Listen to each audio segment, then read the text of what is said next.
What's going on, everybody? It is so good to be with you all tonight. You guys doing all right? Are you sure? I'm not convinced. I feel like the room is kind of like, has a little bit of lack of energy tonight. Okay, all right. I believe you. All right, well, hey, I am so glad to have you here. It is good to be with you. If this is your first time tonight, welcome to Merge. Your Starbucks will be here in a minute.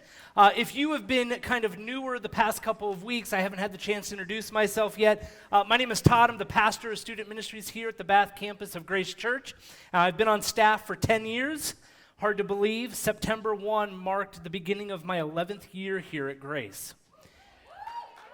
I'm getting old, all right? That's all I can say. I am getting old and more gray hair every single day, all right? It's good. It's your fault, but it's good, all right? Just teasing, all right? I absolutely love what I get to do for the exact reason that I just mentioned. Every Wednesday night, I get to spend, this is my job, guys. Like, I have the absolute privilege to be able to be here every single Wednesday, unless I'm out of town, to be here with you and spend time with high school students, and I love it. I love that I get to do this, and so I'm excited about our conversation tonight, but before we jump into it, I want to reiterate something that Charles mentioned earlier. This Sunday is the startup of what? Life groups. Student life groups are launching, and guys, I cannot tell you how long I've waited for this coming Sunday, all right? We ended last year, obviously, online. Going to be honest, it was horrible, but we're not online. We are in person. Student life groups are happening as normal, and I am pumped up about it. And so this coming Sunday, for you as a high school student at 6:30, over at our other location over on Gent Road, it's about 3 miles away, 6:30 to 8 o'clock, we will divide you out basically with your friends. You get to hang out for an hour and a half as we press into things that are going to be applicable to your life. All right? This coming Sunday is a little bit of a unique night. We're going to be starting off kind of all together for the first half, and then for the second half of the night, we'll divide you out into your groups. And so be there. The big reason you have to understand, don't get into the habit of the 5:30 model, because that doesn't exist anymore. It is 6:30 to 8, and because a lot of you in this room serve at our middle school ministry that we call Overtime. And on Sunday nights, right here in this room, from 5:30 to 7:30 is our our middle school ministry. And a lot of you serve and volunteer at that. And so we don't want to take that away from you. And so we encourage you, if you are a volunteer at Overtime, still continue to come here at 5:30. We will wrap up the large group portion of Overtime by 6:30. You can hop in your cars, head on over to Gent Road. You might be a couple minutes late, but you still do not miss out on your life groups. And so we have actually set that up purposefully for you to be able to do both things. All right? Sound good? Okay, so if you've never jumped into a life group this Sunday, the perfect opportunity to do so. All right, that's what I need you to do. I got a Bible, use it. We're going to use it. I saw this little video. It's so funny. This little boy was opening up a book. All right, and he looked at the book, and the way that he was taking what the book was saying is he was scooping the pages and putting it in his head. I thought it was funny, y'all. I don't like to read, and so that kind of was me. I'm just like, whatever is in that book, get in my head. That's what I need. And so open up your Bibles if you have them, or open up your phones. Download the Bible app if you have it. If not, be the first download. Go ahead, do so. I'm giving you permission to be on your phone for that purpose of the Bible. We're going to be actually using it quite a bit tonight because I am excited about jumping into this new series that we are calling Overflow. And guys, I did not wear this shirt on purpose. I'm like, wow, I feel like I matched the background to the stage today. All right, Overflow is what we're going to be talking about. And this whole series for the next kind of 3 weeks after today is kind of built around this idea from Isaiah chapter 12, verse 3. And so I feel like it's very appropriate that we read chapter 12 of the book of Isaiah because it's going to give us some context here a little bit to why we're talking about what we're talking about tonight. All right, so Isaiah chapter 12, go ahead and open that up. If you don't have a Bible, it's on the screen here for you. Here is verse 2. All right, 2 and 3. We'll read a couple after that here in just a second. It says this, "Surely God is my salvation. I will trust and not be afraid. The Lord himself is all met strength in my defense. He has become my salvation. With joy, You will draw water from the wells of salvation. Underline that. We're coming back to it. Verse 4 through 6. In that day you will say, give praise to the Lord, proclaim his name, make known among the nations what he has done, and proclaim that his name is exalted. Sing to the Lord, for he has done glorious things. Let this be known to all the world. Shout aloud the sing of joy, and sing for joy, people of Zion. Great is the Lord, one of Israel among you. All right? And so as you look at these verses, I had you underline verse 3. Because, guys, as I was looking at this verse, I think this specific verse is loaded. I think there's a lot for you and I to kind of, gain from and really benefit from this specific verse. It says, with joy, you will draw waters from the wells of salvation.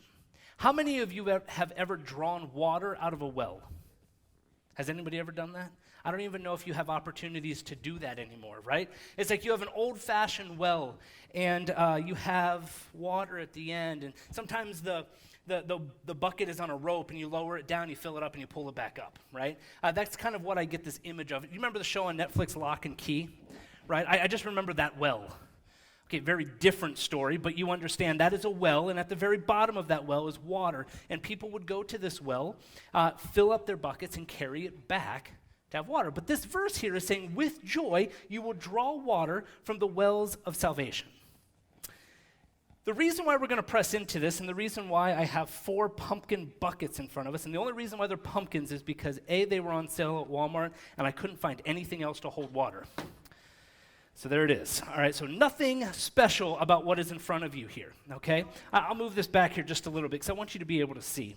But you cannot draw water from a well with a bucket that has some different issues with it. So let me explain. So this bucket right here, this is Old Faithful green bucket here. If I was to draw water from a well, it's pretty good, right? Held the water. Pretty successful. This is a good bucket to draw water from. But you cannot draw water from a bucket that is filled with rocks. You just can't do it, because here's the deal. I can try very hard, and it's really heavy, but not much water is really in it. That's it. But just filled with rocks. Doesn't work that way, okay? Now, you can take a bucket and draw water that has dirt in it, but what's going to happen to your water? It's going to get dirty, right?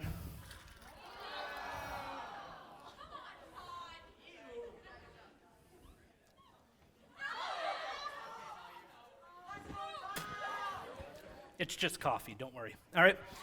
And then you can't take, that's gritty.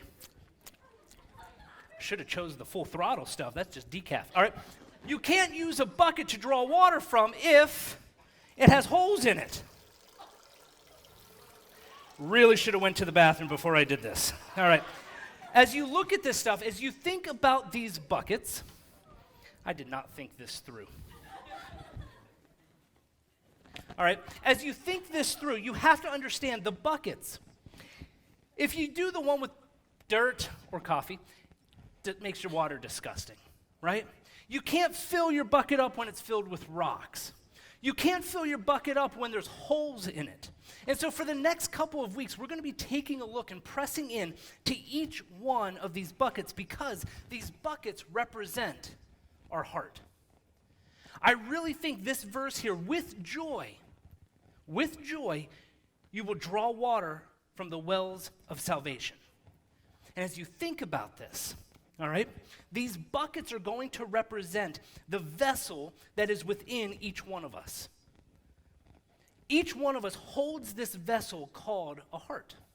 And within that heart, each one of us would kind of be represented by one of these buckets. And so for the next handful of weeks, that's what I want us to do. I want us to push in and kind of understand where we are.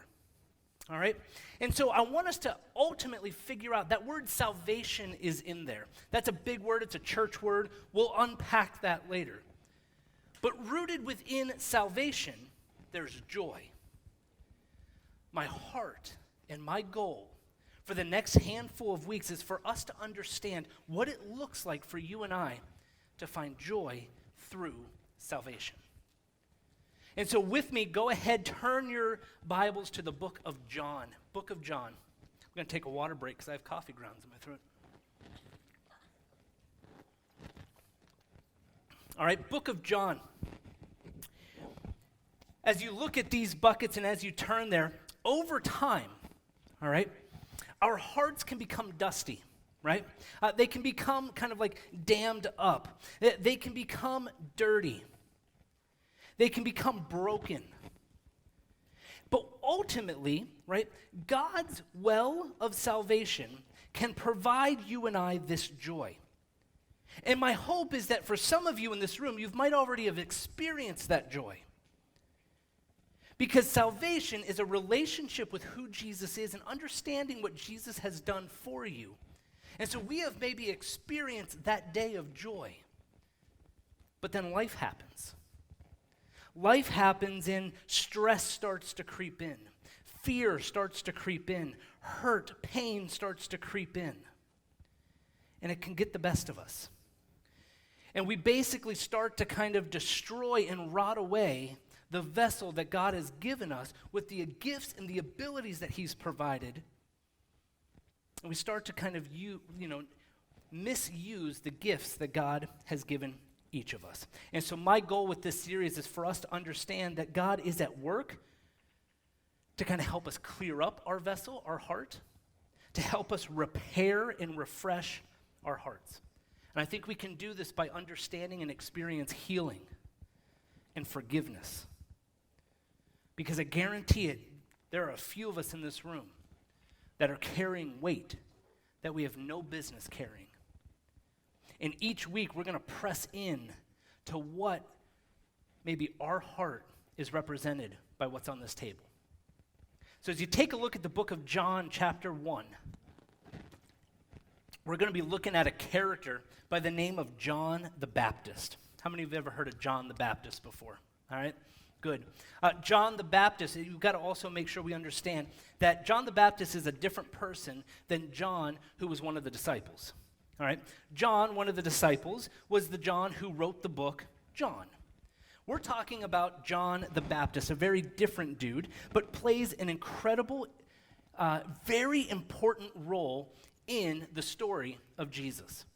And so as you look at John chapter 1, starting in verse 19, all right, what we're going to try to figure out is, okay, who is John the Baptist? Right, who is he? Why is he so important to the story of Jesus? The book of Matthew, Mark, Luke, and John, there are 4 books in the Bible that are basically like live eyewitness reports of how Jesus conducted and lived his life here on earth. Right? So think of a news reporter. You watch them at night. I'll be honest, I couldn't tell you the last time I've watched the news, but what they're doing is they're kind of reporting on what they're seeing, right? Hey, I'm live here at Grace Church where Todd just put a mouthful of dirt in his mouth, right? Like an eyewitness reporter, a news reporter is kind of reporting what they're experiencing, what they're seeing. And so as you look at Matthew, Mark, Luke, and John, these are kind of those eyewitness reports of how Jesus lived his life here on earth. And we benefit from this because we can now read it and get an idea and an understanding of who Jesus is. And so here, John's collection of his writings here is introducing us to this guy by the name John the Baptist. And so here's what we know. Before Jesus' ministry on earth even started, so this is even before Jesus was here on earth, we learn about John the Baptist, all right? John had a huge following. There were people, thousands of people that would follow John the Baptist around. And he started to preach. He started to preach about the Messiah before he even knew who the Messiah was. And so he's going around, a large crowd would follow John the Baptist. He's starting to preach near the desert, near the Jordan River in the desert. He wore weird clothes. Straight up, he would wear clothes that were made out of camel's hair, right? He would literally eat bugs. So like you're looking at this guy, John the Baptist, he's a weird fella, all right? He's wearing some weird getup, and he's also eating some weird things. But this is John the Baptist, and despite all of his oddness and weirdness, people found him fascinating. They actually found what he was saying to be very compelling. There was a story that he had, and people were drawn to it. And so they were following him where he went. And so people traveled from all over out of the desert to hear about what John was doing, about his story and what he had to share. And he would even go and baptize them, hence the name John the Baptist. And so, in fact, all right, many people came to hear him even after Jesus' death and resurrection came. Like thousands of people would travel around as far out as, well, in this place, you wouldn't even know where this is located, right? But from Ephesus, miles and miles and miles away, people knew who John the Baptist was. So John was a big deal.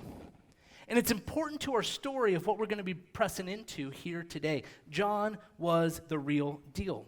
Jesus himself in the book of Luke and even Matthew, Luke chapter 7, Matthew, I think 11, Jesus even says to himself, or says to us, man, John, there is no one greater than him.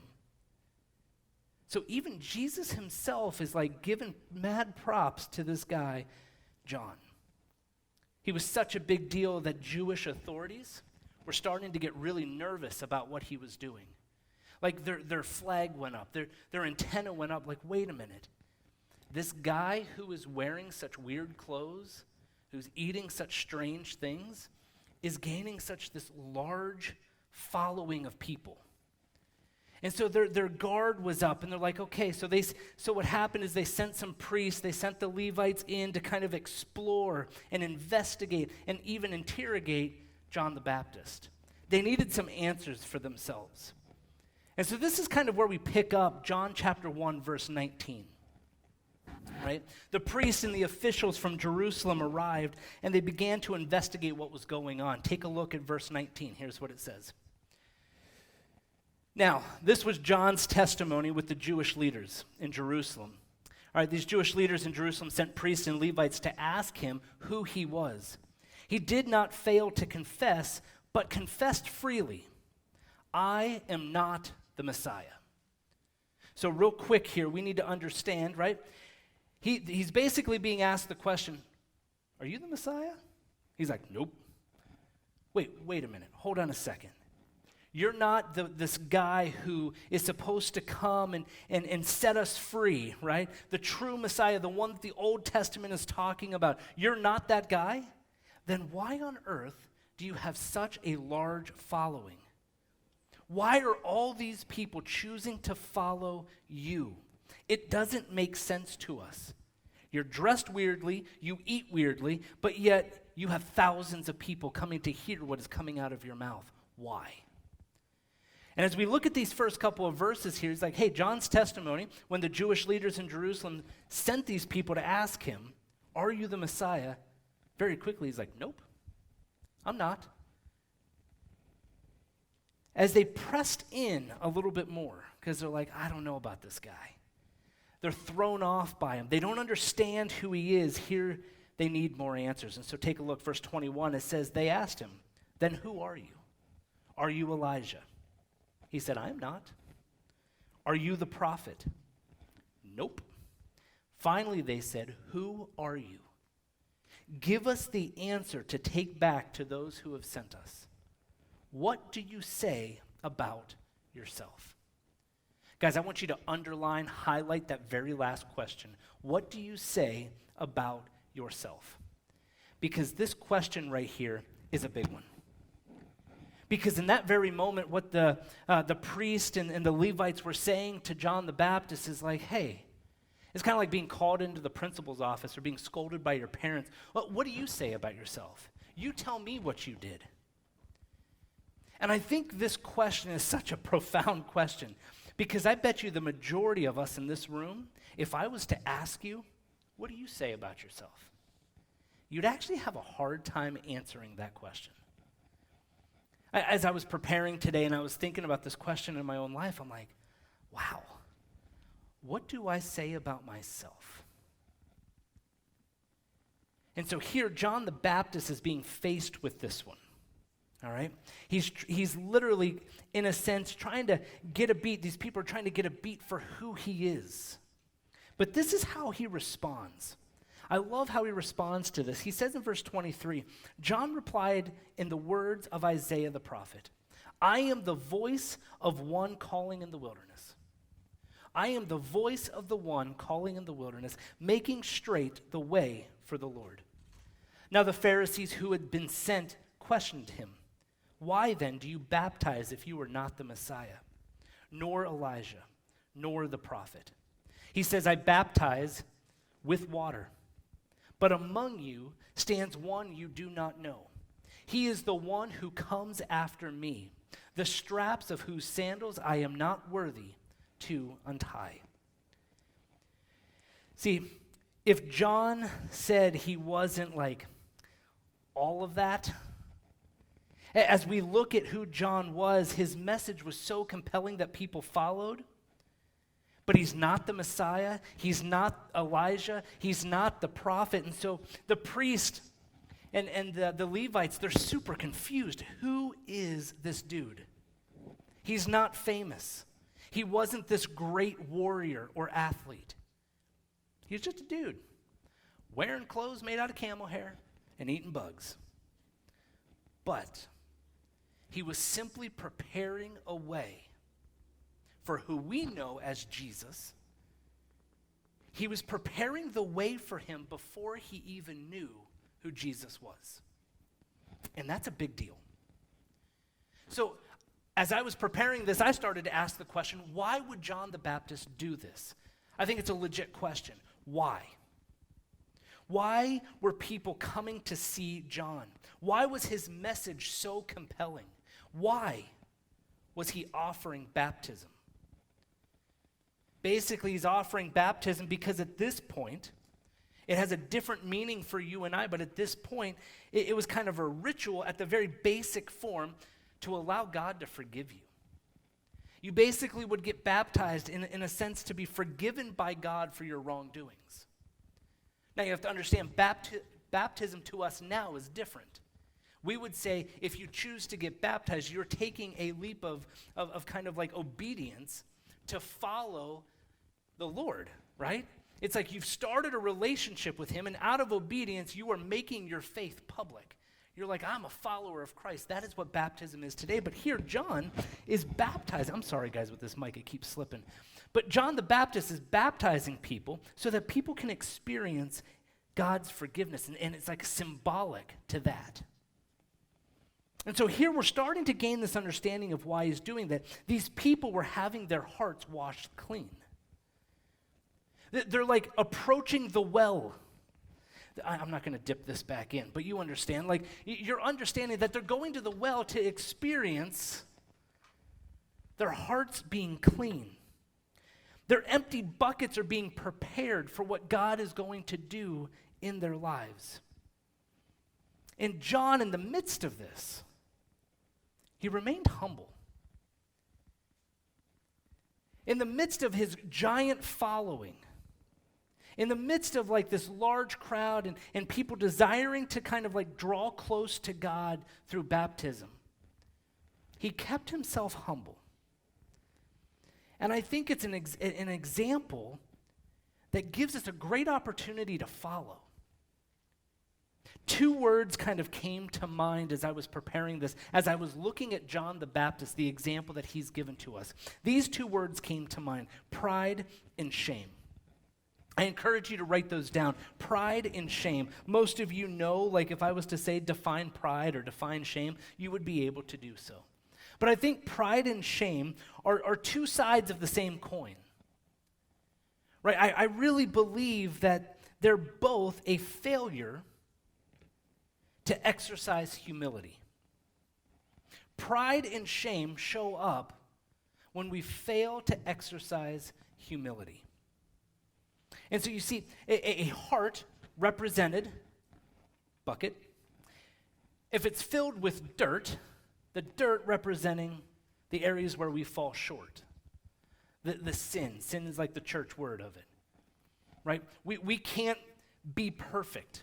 And so each of our hearts, each of our buckets are going to have dirt or debris within, or have holes, whatever it is.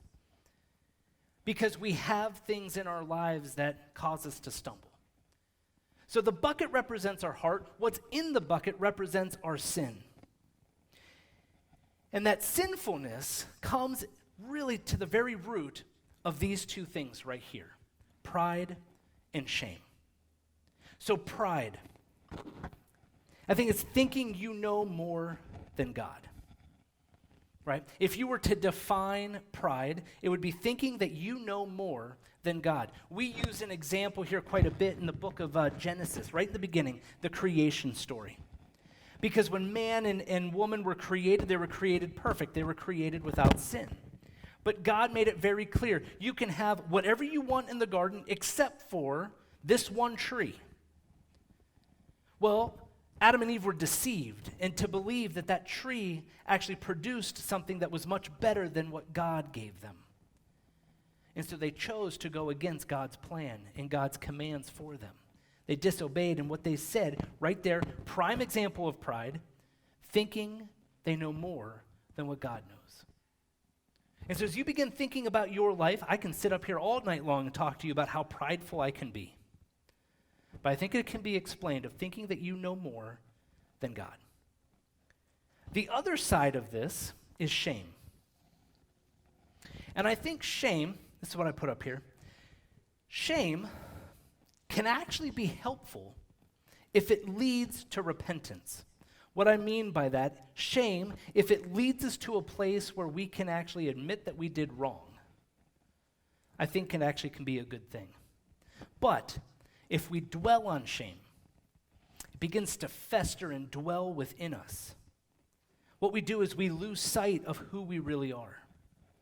We lose sight that we are actually loved by God and that we are truly made in God's image. And he says it's good. How many of you were here last week? Sophia was with you. She pressed into Psalm 139. And I'll be honest, a big part of what she talked about was rooted right here in what we're talking about right now. Encourage you, if you missed it, you can go to our YouTube page. You can find our message there. It's excellent. Encourage you to watch it. But here's the thing. This idea of shame and pride. I think at the very root of our sin, these two things show up. But I want us to look and keep looking at the example of John the Baptist. See, John did not approach these people ashamed of his mission or ashamed of his purpose, nor was he overly proud. See, he did not claim to be the Messiah. He knew he wasn't, so he didn't claim to be. He remained humble and honest about who he really was. I love this quote from C.S. Lewis. It says, "True humility is not thinking less of yourself. It is thinking of yourself less." Say it one more time. True humility is not thinking less of yourself. It is thinking of yourself less. Jesus said to love others as you love yourself. If you think terribly about yourself, you're not going to be able to love others properly, because you're so preoccupied in your misery. Likewise, if you think too highly of yourself, then you won't be able to serve others properly because you won't genuinely care about them. So this idea of humility and loving and serving others, they're like the antidote to sin. Humility is so important to us. It's so valuable. And humility shows up perfectly in the example of who Jesus is. Humility is found in what we see in Jesus. Despite the grand and glorious status that he's entitled to, he displays humility. But for the sake of our conversation, I want us to focus more on John the Baptist, because here's the deal. John, I'm not trying to say disregard Jesus. Yes, but let's take a look at the example of John the Baptist. Because John the Baptist here is making us, it's more relatable for us, because none of us in this room are Jesus. None of us are the Messiah. Neither is John the Baptist. And so I feel like we can relate to him. But we see this example of humility in his life. The man who was sent to prepare the way for Jesus. That's who John the Baptist was. He was laying the groundwork. He was starting the work of everything that Jesus did here on earth. He started to do it before he even knew who Jesus was. And he did it with a humble spirit. He wasn't allowing his pride to get in the way. He wasn't allowing his accomplishments to be like, look at what I did. He knew somebody greater was coming. You could look back at that verse. He's like, listen, somebody's coming, and the sandals they're wearing, I'm not worthy to untie. He knew that Jesus was a big deal. John wasn't ashamed of his uniqueness. He wasn't ashamed of how he looked or what he was eating. It didn't bother him. See, what happened is John's humility, it gave him focus. And I think that's gold. Because I think humility can lead you and I to a focus. Having focus, I think, is so important. John was free from sin as someone who embraces humility. Now, he was still a man who sinned. Don't hear me wrong. He wasn't perfect. He was freed from the sin, meaning he wasn't held captive by his sin. He didn't allow his sin to control him. He allowed humility to be the forefront of who he was.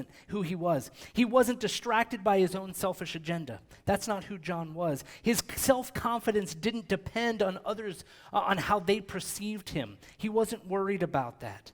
When he was asked if he was the Messiah, what was his answer? No.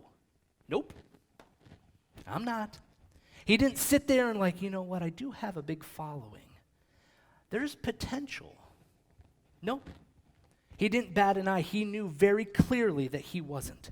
John was focused. And he didn't fall into the common traps that tend to drag us away from God's purpose.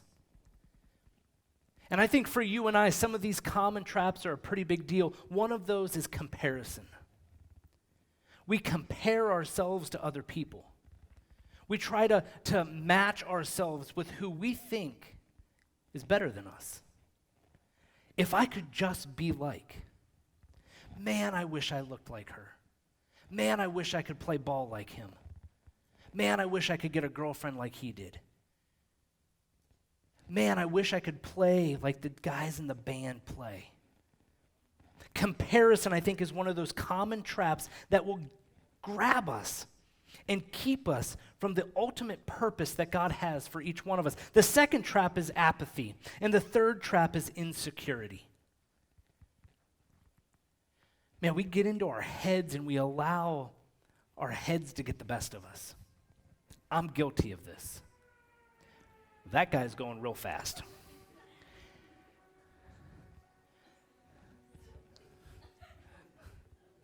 Guys, I'm like a middle school kid. I get distracted so easily. I'm seriously still listening to him. Anyway, these common traps, comparison, apathy, and insecurity, they prevent us from fully running after the true purpose that God has for us.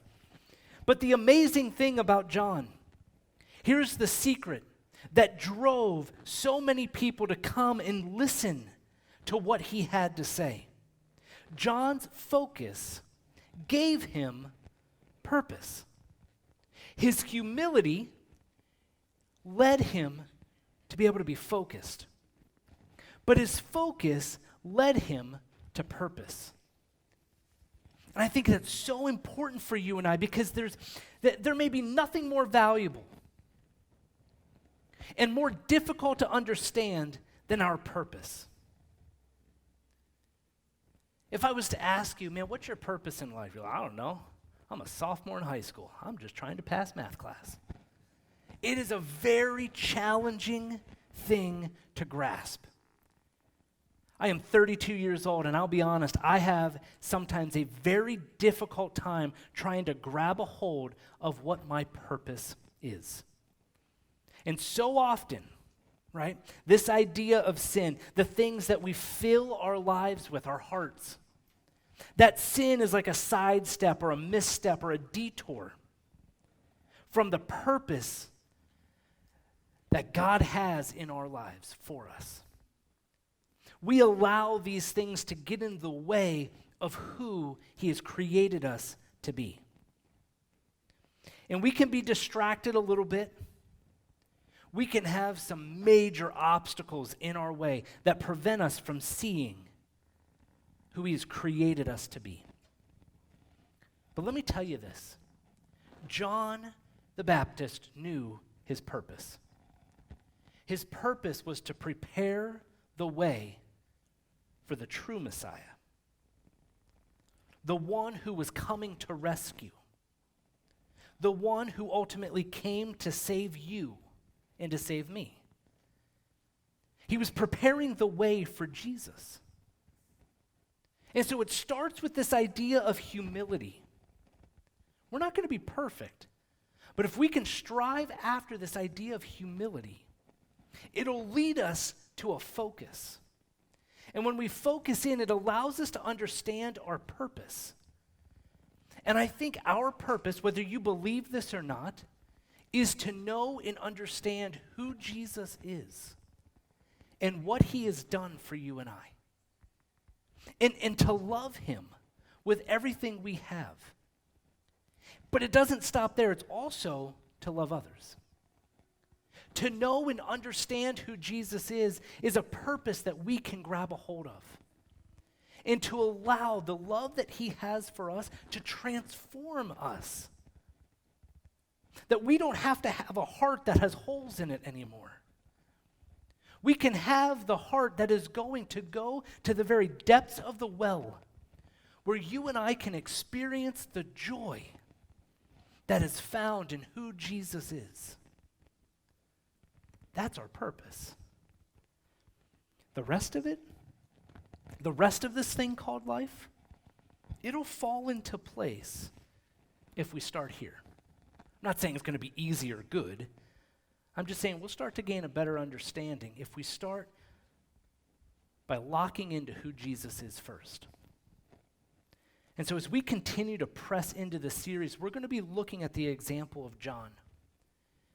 And I ultimately want us to remember that God is very much at work in every single one of your lives. He's working whether you believe it or not. He's working whether you've even accepted the truth of who his son Jesus is and what he's done for you.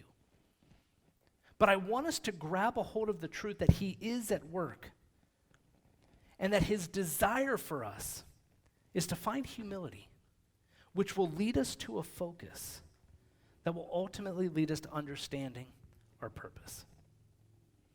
The band's going to come up and get settled in, and I just encourage you, think about this. Think about this. What do you say about yourself? What do you say about yourself? How would you answer that question? If you were up here and your heart would represent one of the pumpkins or buckets, that's up here on this table, what would your heart resemble? Encourage you this week to simply think about that. Pray about it. And next week, we're going to push in a little bit further on how maybe we can find some healing from some of the pain that maybe we've been carrying, how to deal with some of that pride and shame that we've been living with. Let's pray. God, I'm grateful for this room of students. I'm grateful that we get to open up the truth of your word and grasp an understanding of who you are. Jesus, would you allow us to understand to the very core of who we are that we have a purpose that is rooted within you. That verse that was there in Isaiah, Lord, the joy that can be found from drawing the water, the well in salvation. Salvation, we know, Lord, is found in your name and your name alone. And my desire is for each one of us in this room to understand that truth, that you love us. So much, God, that you sent your son, this earth, Jesus, to die for us, to take our place, so that we can experience hope and freedom found in you, that we get to experience eternity in heaven one day with you. So Lord, would you be with us over the next couple of weeks as we push into this idea a little bit more? Help us to be open, to be true and honest with ourselves. That if there's an area that we need to work on, that we would don't know, man up and do it. That we would start working in those areas that we've been pushing aside. Lord, as we sing these songs, Lord, I just pray that our heart and our mind can be locked in to who you are. We pray this in your name.